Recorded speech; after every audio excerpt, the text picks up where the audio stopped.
Përshëndetje nga kuzhina e Nirit. Sot kam vendosur me ndo me juve edhe një recetë të një botoksi natyral në shtëpi që përgatitni pra në kushtet e shtëpisë pa harxime të tepërta. Kreç ka na nevojitën janë 20 gram me moja të bukës, kështu si sapun, pra, ose një paqet moja të bukës pluhur edhe ujë të ngrohtë. Vetëm këta dy përbërës.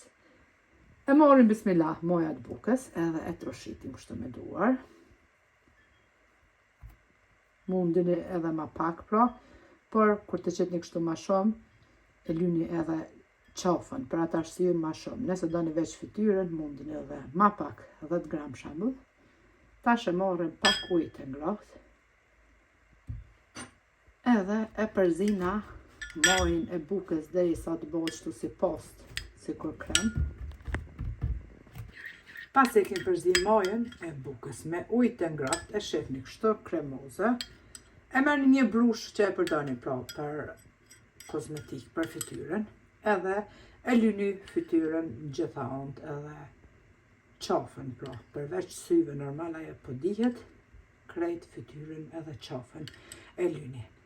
Këtë botoks natyral mundeni ta përdorni pra 2 herë në javë.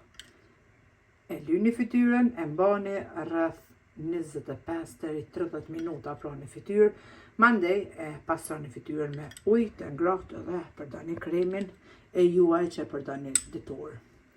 Gjatë ditës, çfarë ju e përdorni pra 2 herë në javë përdorni këtë botoks edhe shihni vetë, bindeni vetë për efektin që e ka. Ju përshëndes përzemërsisht, një botoks shumë i mirë kundër rrudhave. Faleminderit për krahun që më bëni, komentet e bukura, deri në recetën e radhës nga kuzhina e Nirit, ju them miru pofshim.